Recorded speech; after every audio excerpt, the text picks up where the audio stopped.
আমার প্রিয় ছেলেরা সবাই কেমন আছো বাবারা? আশা করি সবাই ভালো আছো। আবার পুনরায় লকডাউনের জন্য তোমাদের আজকে সীমিত পরিসরে আমি ক্লাস দিচ্ছি।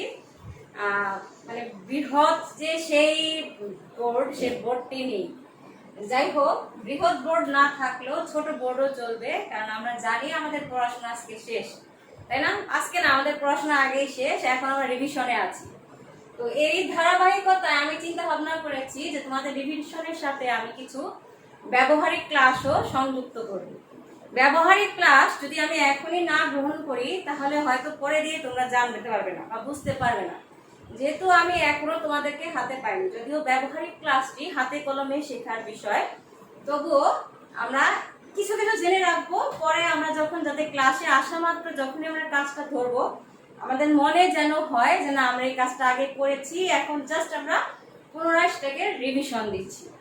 তো ছেলেরা, তো রিভিশনের আজকে ধারাবাহিকতার তোমাদের দ্বিতীয় অধ্যায়ের পৃথিবীর ভূমিরূপ অংশটুকু আমি পড়াবো। আমি যদি রিভিশন দেই, যদি ইচ্ছা করি, তাহলে আমার মনে হয় একদিনে পুরো একটা চ্যাপ্টার শেষ করতে পারবো। কারণ আমি খুব দ্রুত মনে হয় কথা বলি, আস্তে আস্তে কথা বলা ঠিক। তো যাই হোক, রিভিশন ক্লাসেও আমি দ্রুতই বলবো, কারণ আমার এই রিভিশনের থেকে আমি মনে করছি এখন আমাদের ব্যবহারিক ক্লাসটা জানা দরকার, আগে কিছু কিছু জানা দরকার আর কি।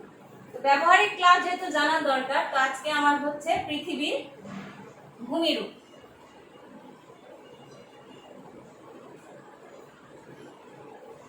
বর্ষা ঋতু আমাদের চারপাশে ছেয়ে গেছে, তাই না? পুরো গাছ এখন সবুজ হয়ে গেছে এবং সবুজ গাছপালার জন্য প্রকৃতি কিন্তু অপরূপ সাজে সজ্জিত হয়েছে। তো সবারই মন প্রাণ উতলা হয়ে আছে। আর আম, কাঁঠাল, জাম তো আছে। জাম মনে হয় পাওয়া যায় না, ঢাকায় এখন জাম পাওয়া যাচ্ছে না। তোমাদের এখানে আছে কিনা আমি জানি না। লিচু তো দেখি না। তো আম, জাম না, সরি, আম, কাঁঠালের সবাই মনে হয় খেতে ব্যস্ত আছো। তো এই খাবারের ব্যস্ততার মাঝে বাবা রিভিশন ক্লাসটা যদি একটু দেখো এবং নতুন হিসেবে আমরা যদি ব্যবহারিক ক্লাসটি করি, তাহলে হয়তো আমাদের জন্য খুব ভালো। আর রিভিশন ক্লাসের সাথে সাথে আমি রিভিশন কম ব্যবহারিক ক্লাসটার বেশি গুরুত্ব আরোপ করতে চাচ্ছি। যদিও অল্প অল্প করে পড়াবো, ধীরে ধীরে পড়াবো, আমরা ধীরে ধীরে জানবো। ঠিক আছে? তো আজকে হচ্ছে পৃথিবীর ভূমিরূপ। রূপ কি? আমি কিন্তু বললাম প্রকৃতি এখন অপরূপ সাজে সজ্জিত হয়েছে। এই যে প্রকৃতির অপরূপ, আমি যদি বলি এখন কি রকম অপরূপ, তো কেউ বলবে যে সবুজ লাগছে, কেউ বলবে না প্রকৃতি এখন বর্ষার কাদামাটির গন্ধ পাওয়া গেছে, এই পাওয়া গেছে, সেই পাওয়া গেছে। আর আমি যদি বলি কারো রূপ বর্ণনা করো, তাহলেও কিন্তু তোমরা বলবা তার চোখ দুটা এরকম, গায়ের রং এরকম, নাক চ্যাপ্টা, নাক সোজা, নাক খাড়া, দেখতে মোটা বা চিকন, না স্লিম, পেটে, নাকি লম্বা। এতে এই বিষয়গুলো সেগুলোই মূলত আমাদের ভূমির উপর। তাই একটা মানুষের রূপ যেমন বর্ণনা করতে গিয়ে আমরা জিনিসটা দেখি, ঠিক তেমনি ভূমির উপর হচ্ছে পৃথিবীর রূপ। অর্থাৎ বৈচিত্র্যময় পৃথিবীর যে বিভিন্ন অংশে বিভিন্ন ধরনের ভূমির যে অংশ দেখা যায়, অর্থাৎ কোথাও সমতল দেখছি, কোথাও উঁচু দেখছি, কোথাও নিচু। এই বিষয়টি হচ্ছে পৃথিবীর ভূমির। পৃথিবী কোথাও সমতল নয়, আবার কোথাও একেবারেই উঁচু নয়, কোথাও আবার একেবারেই নিচু নয়, সব জায়গা সমানও নয়, এক এক জায়গায় এক এক রকম পৃথিবী। আবার পৃথিবীর মাটিও এক এক রকম, এক এক জায়গায় গাছপালাও বিভিন্নভাবে সজ্জিত আছে। এই যে সমস্ত কিছুর অবয়ব, সেটাই হচ্ছে পৃথিবীর ভূমিরূপ। তো পৃথিবীর ভূমিরূপ পড়তে গেলে আমাদের এই যে বিষয়, ভৌগোলিক দিক থেকে পৃথিবীর ভূমিরূপকে মূলত 3 ভাগে ভাগ করা যায়। কি কি বাবা? অবশ্যই মনে আছে, পর্বত, মালভূমি আর হচ্ছে সমভূমি।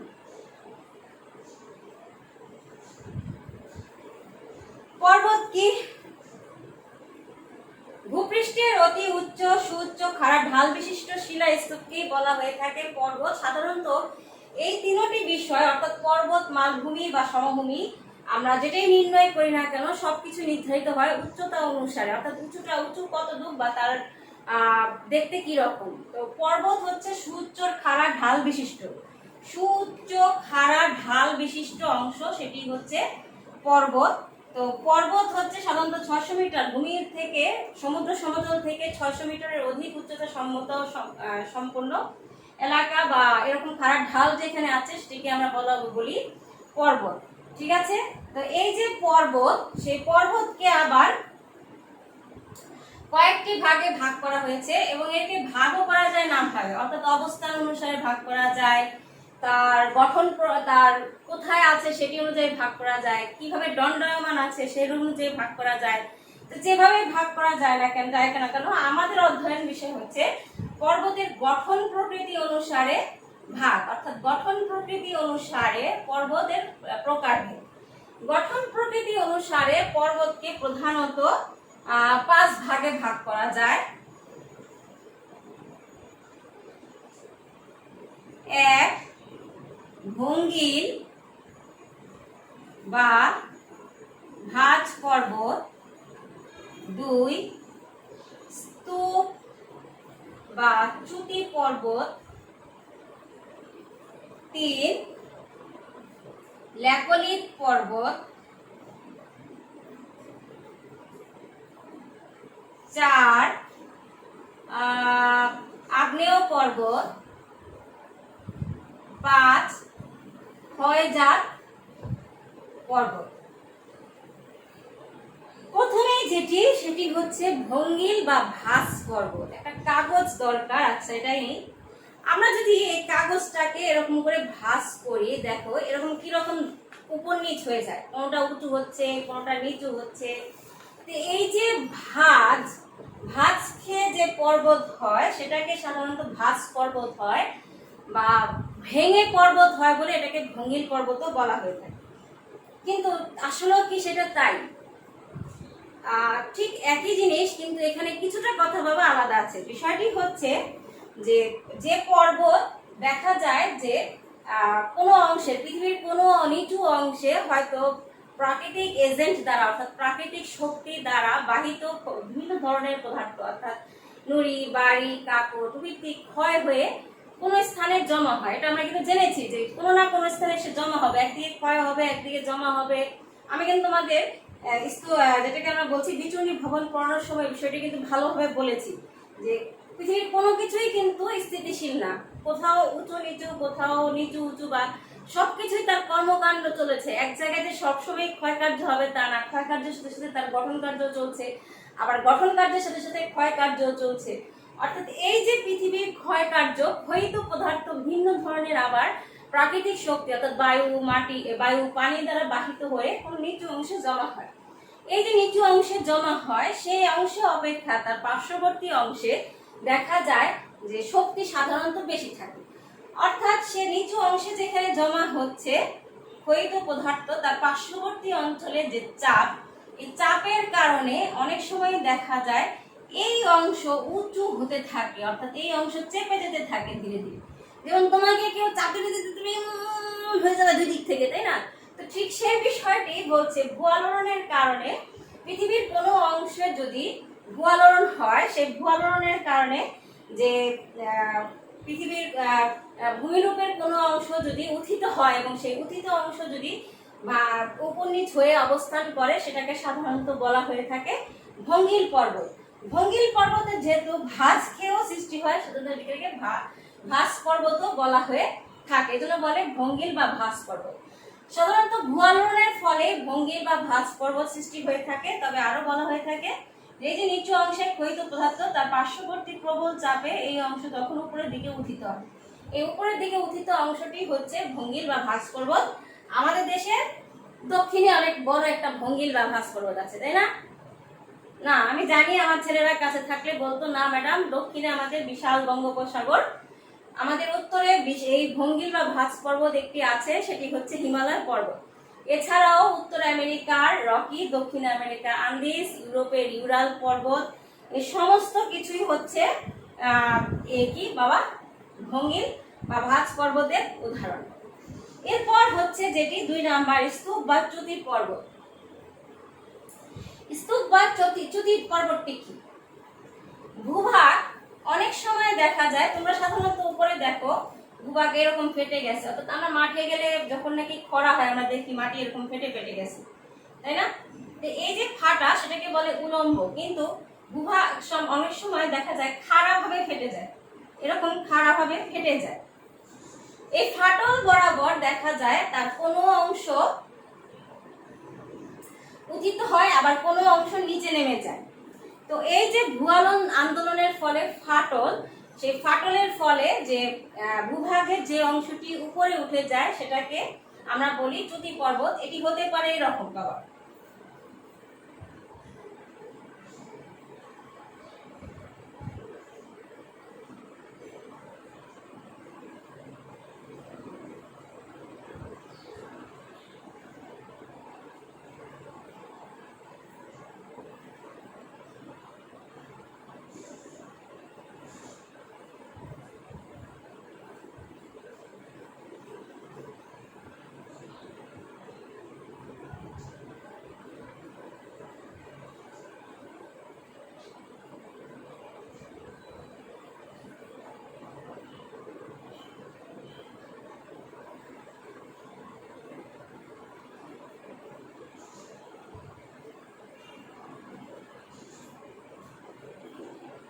বিষয়টি হচ্ছে যে চ্যুতি পর্বত হচ্ছে পৃথিবীর কোনো অংশে যদি উলম্ব ফাটলে হয়, তাহলে বন্ধনের ফলে যে ফাটল, সেই ফাটলের হয়তো কোনো অংশ নিচে নেমে যায় এবং কোনো অংশ উপরে উত্থিত হয়। উপরে উঠে যে অংশটি স্তূপের ন্যায় অর্থাৎ একটি দণ্ডায়মান অবস্থায় দাঁড়িয়ে থাকে সেটাকে সাধারণত বলা হয়ে থাকে স্তূপ পর্বত। সাধারণত স্তূপ পর্বতকে বলা হয় যেটি দাঁড়িয়ে থাকে। এটি যে স্তূপ হবে তা না, কিন্তু অনেক সময় দেখা যায় আবার এই অংশটি নিচে হয়ে গেছে, আবার উপরে এই দুটি অংশ উপরে উত্থিত হয়, সেটাও কিন্তু স্তূপ পর্বত। অর্থাৎ তখন এই অংশটি নিচে থাকে আর এই দুটা হচ্ছে স্তূপ পর্বত রূপে পরিগণিত হবে। স্তূপ পর্বতের সবচেয়ে ভালো উদাহরণ হচ্ছে সিয়েরা নেভেদা, অর্থাৎ উত্তর আমেরিকার পর্বত, আর ভারতের বিন্ধ্যা পর্বত, তারপরে হচ্ছে জার্মানির ব্ল্যাক ফরেস্ট, তারপরে পাঞ্জাবের লবণ পর্বত, সেটি হচ্ছে চ্যুতি বা স্তূপ পর্বতের একটি উৎকৃষ্ট উদাহরণ। এরপর হচ্ছে বাবা ল্যাকোলিথ। ল্যাকোলিথ পর্বত কি? আমরা জানি পৃথিবীর অভ্যন্তর ভাগে গলিত ম্যাগমা সঞ্চয়ন হয়ে আছে বা গলিত পদার্থ আছে। আমরা এটা ভালোভাবে জেনেছি, যেটা কিনা ভূ অভ্যন্তর পড়ানোর সময় আমরা ভালোভাবে জেনেছি যে এর অভ্যন্তর ভাগ কিছুটা গলিত পদার্থ দ্বারা গঠিত। ইভেন যখনই আগ্নেয়গিরির অগ্নুৎপাত হয় তখন কিন্তু এর অভ্যন্তর থেকে এই গলিত পদার্থ বের হয়ে আসে। তো ল্যাকোলিথ পর্বত কি? ভূগর্ভস্থ গলিত ম্যাগমা।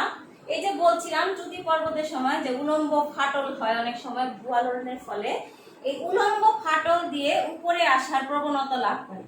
তো অনেক ক্ষেত্রে দেখা যায় যে এই ম্যাগমা উপরে উঠে না এসে পৃথিবীর নিচে অর্থাৎ আমাদের এই উপরি অংশ অশ্বমণ্ডলের নিচেই অবস্থান করে, কিন্তু সেটাকে কি করে উপরের দিকে উত্থিত করে, অশ্বমণ্ডলের একটি অংশকে উপরের দিকে উত্থিত করে।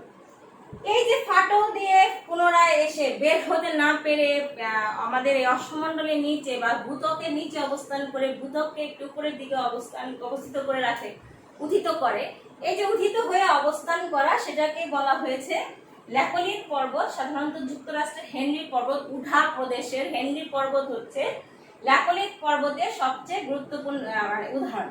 এছাড়াও কিন্তু আমরা আগ্নেয়গিরি যখন জানবো, তোমাদের নেই আমাদের সময় ছিল, আগ্নেয়গিরিতে অনার্সে যদি কেউ পড়ো তাহলে দেখবে যে আগ্নেয়গিরির মধ্যে আছে ল্যাকোলিথ, ব্যাথোলিথ, ল্যাপোলিথ, এই শব্দগুলো আছে। এগুলো সবই হচ্ছে ভূ অভ্যন্তরস্থ ম্যাগমা, কিন্তু সেগুলো হচ্ছে ফাটল দিয়ে পৃথিবীর উপরি ভাগে না উঠতে পেরে নিচের দিকে জমা হয়েছে। এটি ধরো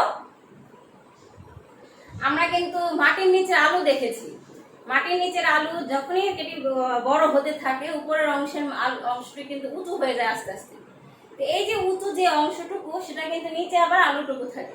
তো পরে ওই রকমের যদি আমি চিন্তা ভাবনা করি, ল্যাকোলিথ পর্বত হচ্ছে সেরকম একটি বিষয়। এরপর হচ্ছে বাবা আগ্নেয় পর্বত।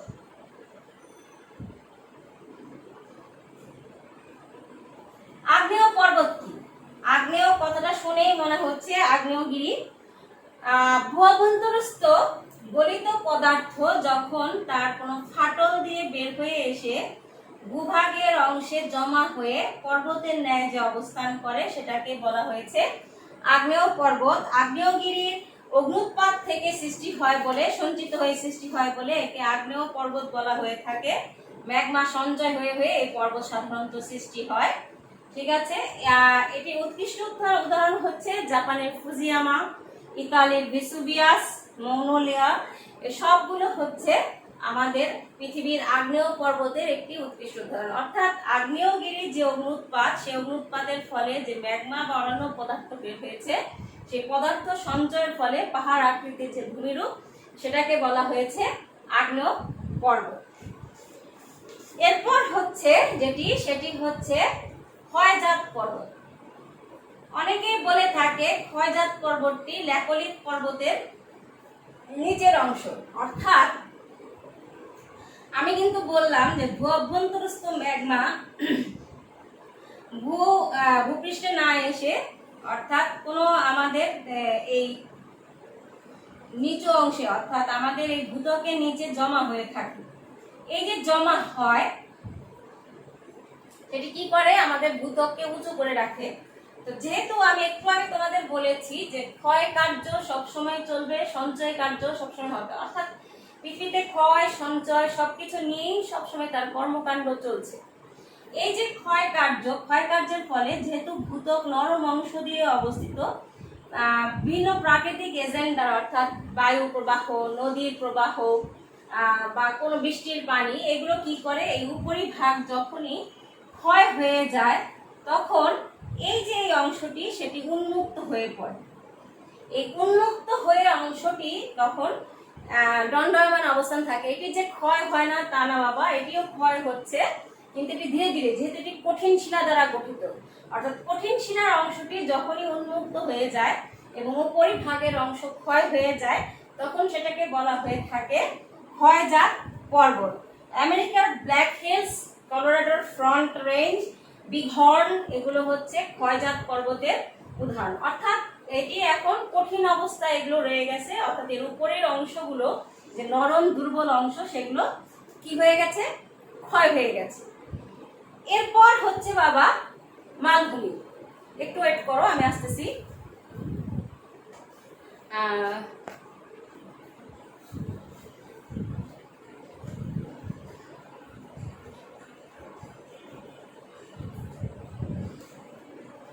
এরপরে আমরা জানবো বাবা, সেটি হচ্ছে মালভূমি।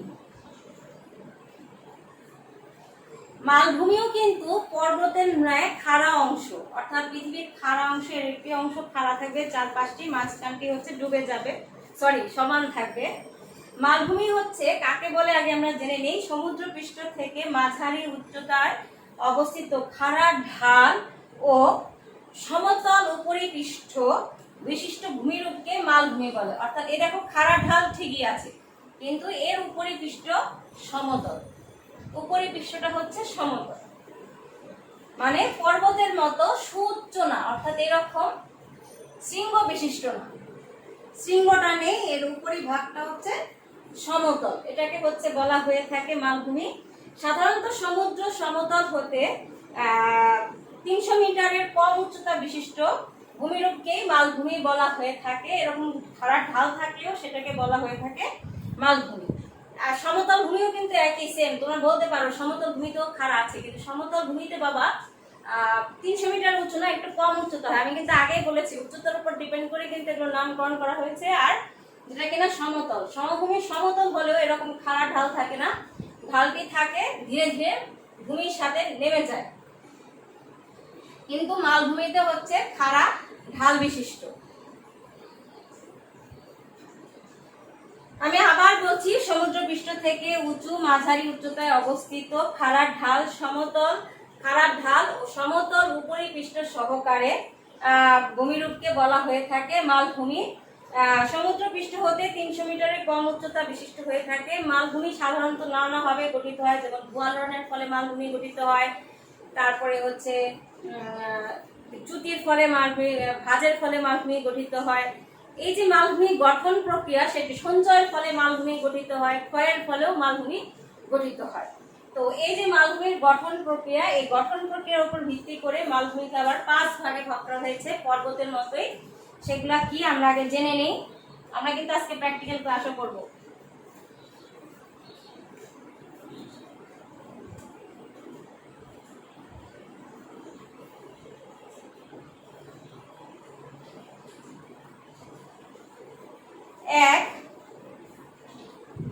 পর্বত মধ্যবর্তী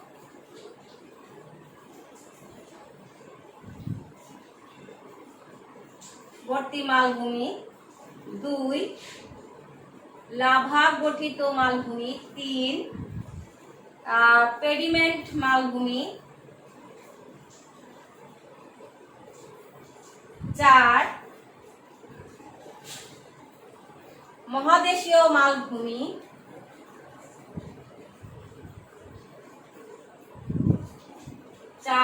5 ক্ষয়জাত মালভূমি।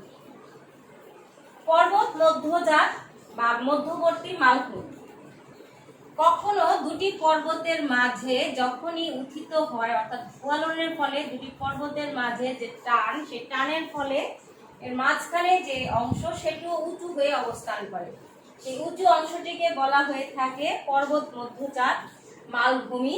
দুটি পর্বত বা অনেকগুলো পর্বতের মধ্যে যে সমতল ভূমি সেটিও পর্বত উত্থিত হওয়ার সময় উপরে উঠে আসে টানের কারণে, এজন্য একে পর্বত এবং মালভূমির ন্যায় অবস্থান করে, তাকে পর্বত মধ্যজাত মালভূমি বলে। সাধারণত উচ্চতার দিক থেকে পর্বত মধ্যজাত মালভূমি সর্বোচ্চ হয়ে থাকে, অর্থাৎ সর্বাধিক উঁচু অবস্থানে থাকে।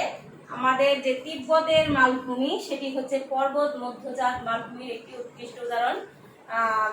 এগুলো হচ্ছে এই পর্বত মধ্যজাত মালভূমিগুলো সাধারণত উঁচু হয়ে থাকে। এরপর হচ্ছে লাভা গঠিত বা আগ্নেয়গিরি গঠিত মালভূমি। আগ্নেয়গিরির অগ্নুৎপাতের ফলে একটু আগে জানলাম যে পর্বতের সৃষ্টি হয়ে থাকে, সেই আগ্নেয়গিরির যে লাভা, সেই লাভা কিন্তু আবার সঞ্চয় হয়ে নিচু হয়ে অর্থাৎ নিচু অংশে যে ভূমির উচ্চতা গ্রহণ করে এবং হাড়ার ঢালের ন্যায় যদি এই ভূমি গঠিত করে তাকে বলা হয়ে থাকে, লাভা দিয়ে গঠিত হয় বলে সেটাকে বলা হয়ে থাকে লাভা গঠিত মালভূমি। আগ্নেয়গিরির অগ্নুৎপাতের কারণে সৃষ্টি হয়, একে আগ্নেয় মালভূমিও বলা হয়ে থাকে। উত্তর আয়ারল্যান্ডের আন্ট্রিস, ভারতের ডেকান এবং আমেরিকার কলম্বিয়া এই লাভা মালভূমির একটি উৎকৃষ্ট উদাহরণ।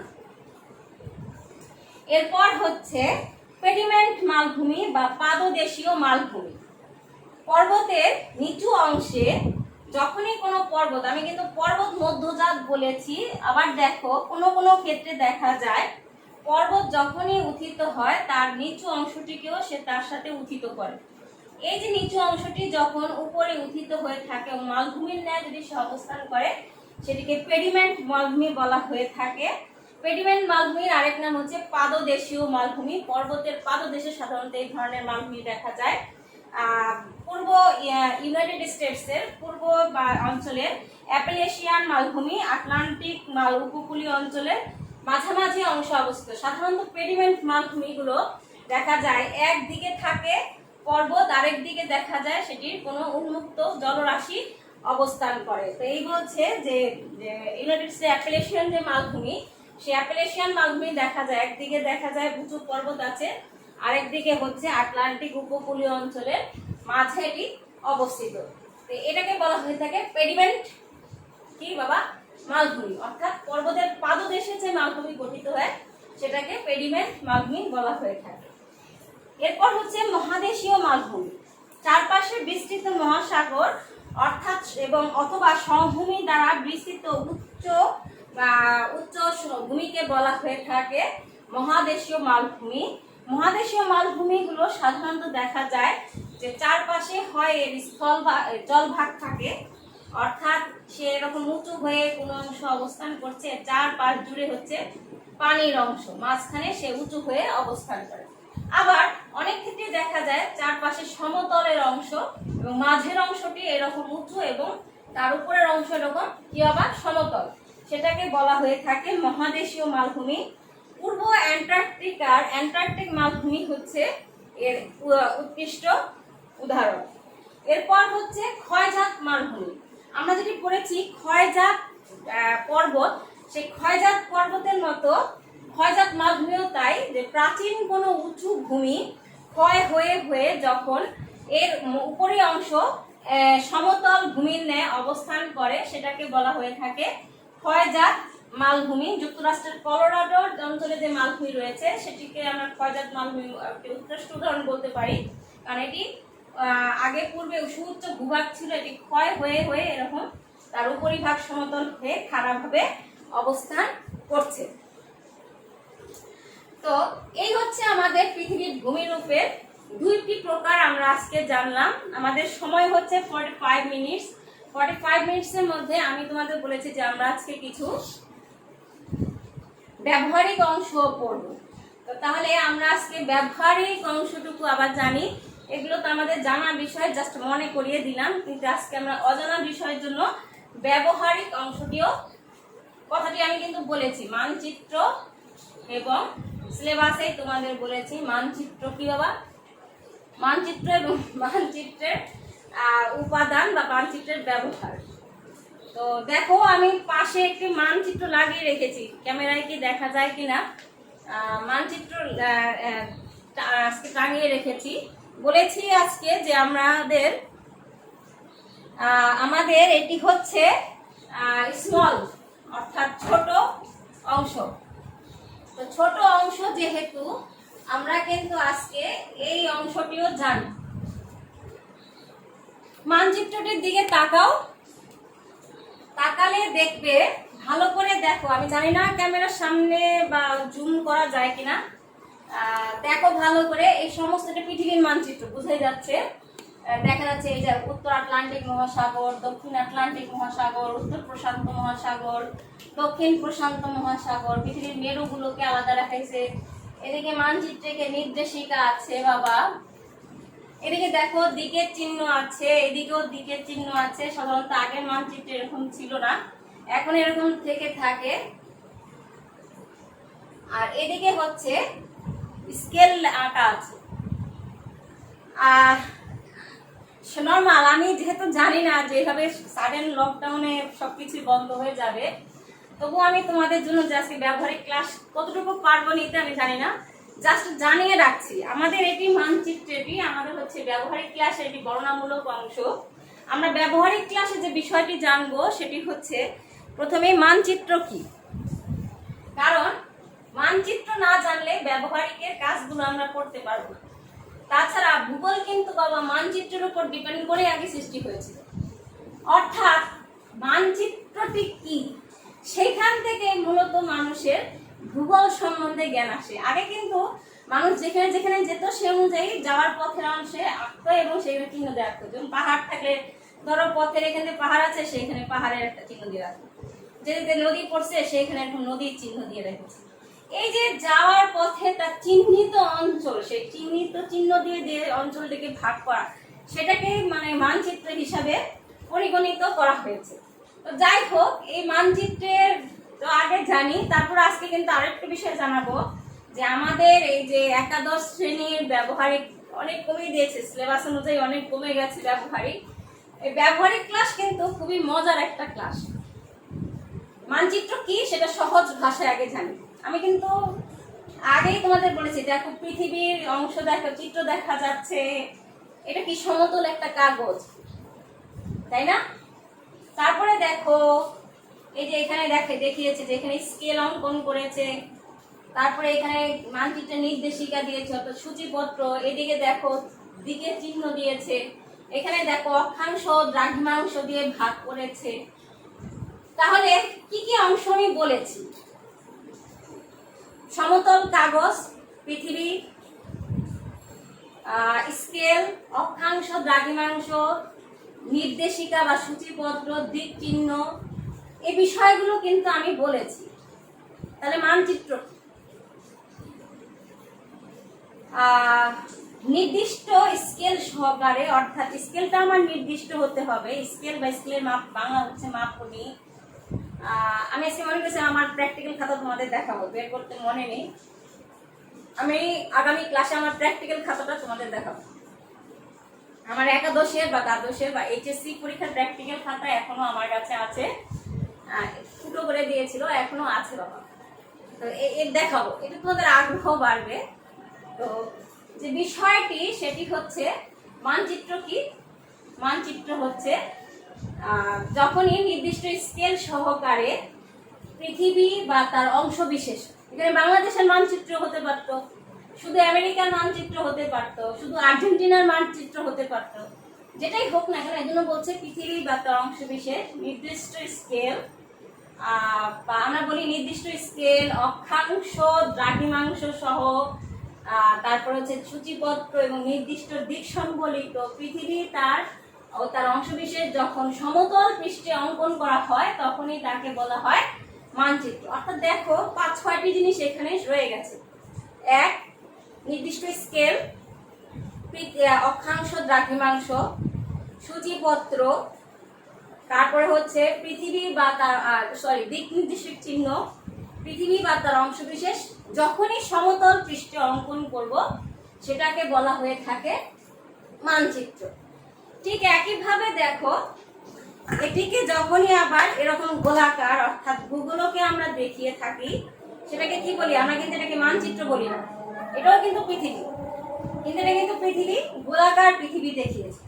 এখানেও কিন্তু চিত্র আছে, এখানেও স্কেল আছে, এখানেও অক্ষাংশ, দ্রাঘিমাংশ আছে, কিন্তু এটি ভূগোলক, গ্লোব, ভূগোলককে বা গ্লোব পৃথিবীতে এখানে ঘুরছে, তাই না? এই ক্যামেরায় কি বিপরীত দেখা যাচ্ছে কি আমরা জানি না। ঠিক এই যে পৃথিবী ঘূর্ণায়মান, সেটিকে যখন এই গোলাকার পৃথিবীটাকে যখনই আমরা সমতল পৃষ্ঠে দেখাবো, স্কেল, অক্ষাংশ, দ্রাঘিমাংশ, সূচিপত্র, বা ক্লাসে থাকে সবাই হাতে দিতাম, সবাইকে হাতে দিতাম দেখার জন্য। তারপরে হচ্ছে দিক চিহ্ন সম্বলিত চিত্র, পৃথিবী তার অংশবিশেষ চিত্র যখনই সমতল পৃষ্ঠে অঙ্কন করে দেখাবো সেটাই বলা হয়ে থাকে মানচিত্র। মানচিত্রকে নানাভাবে ভাগ করা যায়। প্রথমটি হচ্ছে স্কেল ভিত্তিক, অর্থাৎ স্কেলের উপর ভিত্তি করে মানচিত্রকে স্কেল ভিত্তিক, তারপরে হচ্ছে বিষয় ভিত্তিক, তারপরে হচ্ছে তথ্য ভিত্তিক। স্কেলের উপর ডিপেন্ড করে অর্থাৎ মাপনের উপর ডিপেন্ড করে যখন মানচিত্র অঙ্কন করা হয় তখন সেটাকে বলা হয়ে থাকে স্কেল বা ভিত্তিক মানচিত্র। স্কেল ভিত্তিক মানচিত্রটাকে সাধারণত দুই ভাগে ভাগ করা হয়ে থাকে। এক হচ্ছে বৃহৎ স্কেল আর একটা হচ্ছে ক্ষুদ্র স্কেল। বৃহৎ আর হচ্ছে ক্ষুদ্র।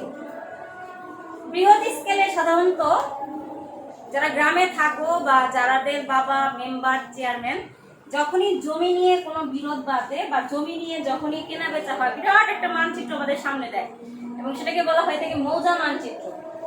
এরকম যে মানচিত্র, বৃহৎ মানচিত্রগুলো, সেগুলোকে বলা হয়ে থাকে বৃহৎ স্কেলের মানচিত্র। সাধারণত ছোট এলাকাকে যখন বড় করে দেখানো হয় সেটা হচ্ছে বৃহৎ মানচিত্র। অর্থাৎ বাংলাদেশে ধরো তোমারই এলাকা অর্থাৎ তোমার গ্রামটাকেই শুধু যখন বড় করে দেখানো হবে, ওইরকম বড় একটা পেজ, এরকম বড় পেজ থাকে, পেজে যখন দেখানো হয় সেটাকে বলা হয়ে থাকে বৃহৎ মানচিত্র। কেন আমি তোমার এলাকা বললাম? দেখো এটা পুরো পৃথিবী আছে এই একটা কাগজের উপর। এখন যদি তোমার এলাকা আঁকি তাহলে কিন্তু অনেক বড়ই দেখা যাবে, এই জন্য এটা বৃহৎ স্কেলের মানচিত্র। সাধারণত 1 ইঞ্চিতে 1 মাইল, 1 কিলোমিটার সমান 1 সেন্টিমিটার এরকম, বা 1 ইঞ্চিতে 16 মাইল এরকম হলে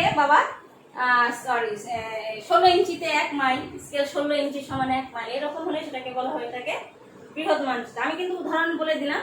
সাধারণত প্রাত্যহিক জীবনে যে মানচিত্রগুলো তোমাদের আমি বললাম, জমি নিয়ে আলোচনা করার ক্ষেত্রে আমরা যে নিয়ে বসি মৌজা মানচিত্র, সেটাকে বলা হয়ে থাকে বৃহৎ স্কেলের মানচিত্র। এরপর হচ্ছে ক্ষুদ্র স্কেলের মানচিত্র, অভিক্ষেপ বা সাংকেতিক। মৌজা মানচিত্রে কিন্তু অভিক্ষেপ থাকে না, অর্থাৎ অক্ষাংশ, দ্রাঘিমাংশ থাকে না। স্কেল থাকে, অক্ষাংশ, দ্রাঘিমাংশ থাকবে না। তো এই যে অক্ষাংশ, দ্রাঘিমাংশ যখনই দিয়ে আবার আঁকবো সেটা হচ্ছে ক্ষুদ্র মানচিত্র। মানে অভিক্ষেপ আমরা সেকেন্ড ইয়ার করবো, সাংকেতিক চিহ্ন থাকে, চিহ্ন দিয়ে যে চিত্র মানচিত্র অঙ্কন করা হয় সেটাকে ক্ষুদ্র স্কেলের মানচিত্র বলা হয়ে থাকে। আমরা যে স্কেল, এটা হচ্ছে ক্ষুদ্র স্কেলের মানচিত্র সাধারণত বলা হয়ে থাকে। আমরা আমাদের যে মানচিত্র স্বাভাবিক বাংলাদেশের মানচিত্র, পৃথিবীর মানচিত্র, এগুলো সাধারণত বলা হয়ে থাকে যে ক্ষুদ্র আন্তর্জাতিক দেওয়াল মানচিত্র, এগুলো হচ্ছে ক্ষুদ্র স্কেলের মানচিত্র। এরপর হচ্ছে বিষয় ভিত্তিক মানচিত্র। বিভিন্ন বিষয়ের উপর আমরা বলি না, বাংলাদেশের ভূপ্রকৃতি, বাংলাদেশের জলবায়ু অঞ্চল, বাংলাদেশের নদ নদী, বাংলাদেশের খনিজ সম্পদ, এগুলো কিন্তু আমরা 9-10 পড়ার সময় জেনেছি। এই যে একটা যে কোনো বিষয় নিয়ে যখন একটা মানচিত্র উপস্থাপন করা হয়ে থাকে সেটাকে বলা হয়ে থাকে বিষয়ভিত্তিক মানচিত্র। যেমন দেখো এখানে লেখা আছে পৃথিবীর রাজনৈতিক, অর্থাৎ এটা পৃথিবীর সমস্ত রাজনৈতিক অঞ্চলগুলো এখানে দেখেছে, দেশগুলো এখানে চিহ্নিত করেছে, তাহলে এটা একটা বিষয়ভিত্তিক মানচিত্র অবশ্যই। তারপরে হচ্ছে ধরো বিষয়ভিত্তিক মানচিত্রকেও আবার সাধারণত দুই ভাগে ভাগ করা হয়ে থাকে, প্রাকৃতিক এবং সাংস্কৃতিক মানচিত্র। যখন প্রাকৃতিক বিষয়গুলো যখন দেখা হয়ে থাকে মানচিত্রে, সেটা হচ্ছে প্রাকৃতিক বিষয়াবলী মানচিত্র। সাংস্কৃতিক বিষয়াবলী যখন দেওয়া হয়ে থাকে সেটাকে সাংস্কৃতিক বিষয়াবলীর মানচিত্র বলা হয়ে থাকে। এরপর হচ্ছে তথ্যভিত্তিক মানচিত্র। তথ্য কি? এই বিষয়ভিত্তিক মানচিত্রটাকে যখন আমরা পরিমাণগত বা গুণগত দিকভাবে উপস্থাপিত করি তখন সেটাকে বলা হয়ে থাকে তথ্যভিত্তিক মানচিত্র। অর্থাৎ প্রাকৃতিক বিষয়ের মধ্যে আমরা যদি বলি শুধু ভূপ্রকৃতি, অর্থাৎ বাংলাদেশের ভূপ্রকৃতি, তাহলে সেটা কি হয়ে গেল? তথ্যভিত্তিক। আমরা যদি বলি বাংলাদেশের নদ নদী, তাহলে সেটাও কি হয়ে গেল? তথ্যভিত্তিক। এখানে যেমন সম্পূর্ণ রাজনৈতিক অঞ্চল দিয়েছে, এখন রাজনীতির ক্ষেত্রে যদি বলি আমরা যে পৃথিবীর কোথায় কোথায় রাজনৈতিক সংকটে পরিপূর্ণ এখনো, সেক্ষেত্রে সেটা হয়ে যাবে তথ্যভিত্তিক। এই যে চিহ্ন দিয়ে অবস্থিত করা সেটাকে বলা হয়ে থাকে তথ্যভিত্তিক। সমুদ্র স্রোতের মানচিত্র, তারপরে হচ্ছে ধর্মগত চিত্র, তারপরে হচ্ছে উদ্ভিদের মানচিত্র, এরকম চিত্রগুলো হচ্ছে তথ্যভিত্তিক মানচিত্র। তারপরে হচ্ছে পরিমাণগত। এই যে মানচিত্রের মধ্যে এখন যদি বলি জনসংখ্যা দেখাও, এই জনসংখ্যা দেখানোর জন্য হয় আমরা গাঢ় বা হালকা রং দিয়ে দেখাবো, নয় আমরা অন্য কোনো পদ্ধতি অবলম্বন করবো, সেটাকে বলা হয়ে থাকে পরিমাণগত। যে পরিমাণগত বিষয়গুলো যখন তথ্যভিত্তিক আলোচনা করা হয় সেটা পরিমাণগত তথ্যভিত্তিক মানচিত্র বলা হয়। অর্থাৎ তথ্য মানচিত্র দুই প্রকার, গুণগত আর পরিমাণগত। আমি যেটি বললাম প্রথমে, যে যখন তার গুণগত দিক, অর্থাৎ শুধু ভূপ্রকৃতি, শুধু মৃত্তিকা, শুধু নদ নদী, এরকম তার গুণগত বিষয়গুলি যদি উপস্থাপন করি সেটা হচ্ছে গুণগত তথ্যভিত্তিক মানচিত্র। আর যখন আমরা কোনো কিছুর পরিমাণ, যখন সেটাকে বলবো পরিমাণগত মানচিত্র। যেমন আমি বললাম যে পৃথিবীর জনসংখ্যা, আবার জলবায়ুর ক্ষেত্রে যদি আমরা বলি যে সমমান রেখা চিত্রগুলো যেগুলো, সেগুলো হচ্ছে আমাদের পরিমাণগত তথ্যভিত্তিক মানচিত্র। তো এই যে মানচিত্র, সেই মানচিত্রের ব্যবহার কি, যে প্রকারভেদ বলেছি তাতেই কিন্তু ব্যবহার জানা হয়ে গেছে অনেকগুলো। তারপরও আমরা দেখো চলাচলের ক্ষেত্রের জন্য ব্যবহার করি, তারপরে পৃথিবীর অবস্থান সম্পর্কে জানার জন্য ব্যবহার করি, তারপরে আর কি বাবা, পৃথিবীর প্রাকৃতিক বিষয়াবলী জানার জন্য আমরা মানচিত্র ব্যবহার করি। ক্লাসে থাকলে অনেকগুলো হয়তো উত্তর এর মধ্যে চলে আসতো। তারপরে ধরো যে কোনো কিছু প্রশাসনিক বিষয়াবলী জানার জন্য মানচিত্র ব্যবহার করি। যারা যারা আর্মিতে যাবো, আর্মিরা তো আবার আর্টসের ক্ষেত্রে থেকে মনে হয় আর্মিদের এখনো সংযুক্ত করে কিনা আমার ঠিক না। আমাদের সময় যারা যেত আর্মিতে সাধারণত তারা সবই থাকতো সায়েন্স থেকে, আর্টস থেকে যে আবার মনে হয় বেসরকারিভাবে নিয়োগপ্রাপ্ত হওয়া। আর্মিদের কিন্তু প্রথমেই যে বিষয়টি জানার দরকার সেটি হচ্ছে মানচিত্র। এই মানচিত্রের অক্ষাংশ, দ্রাঘিমাংশ, গ্রিড, তারপরে হচ্ছে অক্ষরেখা, দ্রাঘিমা রেখা, তারপরে হচ্ছে এই যে বিষয়গুলি তাদের নখদর্পণ, অর্থাৎ তাদের মানচিত্রটা জানার অবশ্যই দরকার।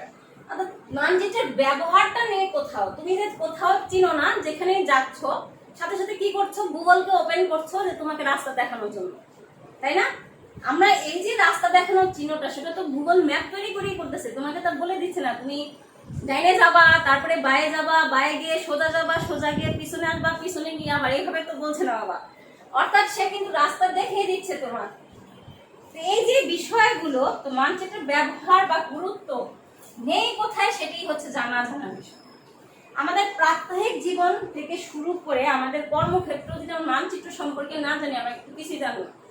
আমি কিন্তু বলেছিলাম সমুদ্র স্রোত পড়ানোর ক্ষেত্রেও কিন্তু বলেছিলাম যে গ্রীষ্মকালে যে ভারত মৌসুমী স্রোতে যে আসে, গ্রীষ্মকালীন স্রোত, সেটি অনুকূলে যাত্রা করে ইউরোপ অঞ্চল থেকে আমাদের দেশে তারা কি করে বাণিজ্য করতে আসে। ঠিক একইভাবে শীতকালীন স্রোতকে অনুসরণ করে আবার কিন্তু আমরা যাই তাদের দেশে বাণিজ্য করতে। জাহাজগুলো কিন্তু এভাবে স্রোতকে অনুসরণ করে চলে। আর স্রোতকে অনুসরণ করে চলতে তার কি দরকার হবে? মানচিত্র। কারণ সে যদি অক্ষরেখা দ্রাঘিমারেখা নির্ধারণ করে না চলে তাহলে সে যাবে কিভাবে, সে বুঝবে কিভাবে কোথায় কি আছে। আমাদের প্রত্যেকটা জীবনে, ব্যবসায়িক জীবনে বলো, শিক্ষা জীবনে বলো, তোমার যে কোনো কর্মজীবনে, তুমি যেখানে মাল্টিন্যাশনাল কোম্পানিতে চাকরি করো বা তুমি ব্যবসায়ী করো, তুমি বড় অর্থনীতিবিদ হও, তুমি রাজনীতিবিদ হও, সব ক্ষেত্রেই তোমার মানচিত্র আবশ্যক। মানচিত্রের আবশ্যকতা নেই কোথায় সেটা আমাদের জানা দরকার নেই। তো ছেলেরা, এই যে এত সময় ব্যবহারিক বিষয় বললাম, ব্যবহারিক বিষয়ে আমি কি কি লাগবে আমি সেটা তোমাদের জেনে রাখি। 9-10-এ সবারই জ্যামিতি বক্স ছিল। জ্যামিতি বক্সের 4-5টা জিনিস আমাদের লাগবে। এর মধ্যে হচ্ছে এই 6 ইঞ্চি স্কেলটা। খেয়াল করে দেখো, এই 6 ইঞ্চি স্কেল, কারণ স্কেল দিয়ে আমাদের যে ব্যবহারিক বিষয় সেটি আমরা অঙ্কন করবো। আমাদের ব্যবহারিক বিষয় হচ্ছে স্কেল বা মাপনী। স্কেলের মধ্যে আমরা 2 প্রকার স্কেল আঁকবো, সরল ও কর্ণীয়। আর দ্বিতীয়টি হচ্ছে সরলের স্কেল 3টি আর কর্ণের স্কেল 3টি আঁকবো। আর খাতায় আঁকবো 2টি করে, শেখানোর জন্য আমরা 3টি করে শিখবো। আর এখানে আঁকবো সমোন্নতি রেখা ও তার পার্শ্বচিত্র। সমোন্নতি রেখা আঁকতে হলে ওই স্কেল ব্যবহার আবশ্যক। এই জন্য স্কেল আগে শিখতে হবে। স্কেল না শিখলে তুমি সমোন্নতি রেখা আঁকতে পারবে না। আর স্কেল অঙ্কনের ক্ষেত্রে আমার যেটি দরকার সেটি হচ্ছে মাপ। এজন্য আমি প্রত্যেক ক্লাসের সাথে সাথে আমি কি করব, কিছু সময় আগে আমরা রিভিশনে যাব আর সাথে সাথে আমরা প্র্যাকটিক্যাল ক্লাসে অংশগ্রহণ করব। তো পরবর্তী ক্লাসে সবাই বাবা এই স্কেলটি যদিও এখন কিনতে পারবে না, সব দোকান বন্ধ, আর কলেজ খোলা থাকলে আমি তোমাদের গিফট করতাম। যদিও একজন পেয়েছে, যে একজন দেখা করে গিয়েছে, সে পেয়ে গিয়েছে আমার কাছ থেকে। তোমরা আসলে তোমরাও পাবা, কিন্তু ভূগোল থাকতে হবে, কারণ ভূগোলে এই স্কেলটি ব্যবহার করতে হবে। এটির জন্য আমাদের মাপের জন্য, দেখো পিছনেও এর স্কেল অঙ্কন করে দেওয়া গেছে, এবং এই মাপের জন্য আমাদের এই স্কেলটি দরকার। জ্যামিতি বক্সের যে ফর্সা চিকনা চুকনা স্কেল সেটা আমরা ব্যবহার করবো অন্য কাজে, এখানে এটা আমাদের দরকার। 6 ইঞ্চি পরে 12 ইঞ্চি স্কেল একটা লাগবে খাতায় স্কেল করার জন্য, অর্থাৎ চারপাশে দাগ দেওয়ার জন্য। 2টো ভালো পেন্সিল আর কি, 2B বা SBO, যেটি নরম, শীষটা নরম হতে হবে। আঁকার ক্ষেত্রে শীষ নরম না হলে বাবা সমস্যা হয়। ভালো করে বোর্ডের দিকে তাকাও, আমি কিন্তু বলে দিয়েছি আমরা কি কি কাজ করব প্র্যাকটিক্যালের। আমরা যে মানচিত্র পড়লাম সেটা হচ্ছে আমাদের জানার বিষয়, যে মানচিত্রের স্কেল থেকে মূলত আমাদের এই স্কেল। যাই হোক, কি বিষয়, আমার জ্যামিতি বক্স কিন্তু এখন আছে, আমি কিন্তু গুছিয়ে রেখেছি। সেই জ্যামিতি বক্সটা নামাতে পারিনি আজকে, আর নেক্সট ক্লাসে আমি আমার খাতাটি আমি তোমাদের দেখাবো। তো ভালো করে দেখো বাবা, এটা কি, এই 2 প্রকার স্কেল মাস্ট, আর একটা পেন্সিল, ভালো একটা শার্পনার, ভালো একটা ইরেজার, আর হচ্ছে খাতা। খাতাটা একটু খাতা এরকম খাতা সাধারণত আমরা ব্যবহার করি না। যদি ঢাকায় থাকতে তাহলে ড্রয়িং খাতা কি চিনো? ড্রয়িং খাতা আমার কাছে আজকে নেই। সেই ড্রয়িং খাতাটা হলে মূলত আমাদের স্কেল আঁকা বা যে কোনো কাজে ব্যবহারিক করতে সুবিধা হয়। তবে এরকম খাতায়ও আমরা কাজ করতে পারবো, কোনো সমস্যা নেই। কম দামের এরকম একটা খাতা নিয়েও আমরা কাজ করতে পারবো। আজকে বাবারা এই পর্যন্ত কি কি লাগলো আমি তা দেখালাম। খাতা লাগবে, 2 প্রকারের স্কেল লাগবে, পেন্সিল লাগবে, একটা শার্পনার, একটা ইরেজার লাগবে। এই হচ্ছে আমাদের। যার জ্যামিতি বক্সটি আছে দয়া করে জ্যামিতি বক্সটা ফেলবে না, বা ছোটদের দিয়ে দিবে না, বা দিলেও আবার ধার নিয়ে আসবে। এনে তোমাদের এই কাজগুলো আমরা করব সোজা, একেবারেই সোজা। আমি নেক্সট ক্লাসে স্কেল নিয়ে আলোচনায় যাব, এবং সেখান থেকে স্কেলে আর আমরা কি কি জানতে হবে আঁকার ক্ষেত্রে সেই বিষয়গুলো নিয়েও আলোচনা করব। তো সবাই আজকে ভালো থাকো, সবাইকে বর্ষার আবার শুভেচ্ছা জানাচ্ছি। বৃষ্টিতে ভিজো, কিন্তু বেশি ভিজো না, ঠান্ডা সর্দি জ্বর লাগতে আসতে পারে। তো ওই চিন্তা ভাবনা করেই বাবা কম কম ভিজবে।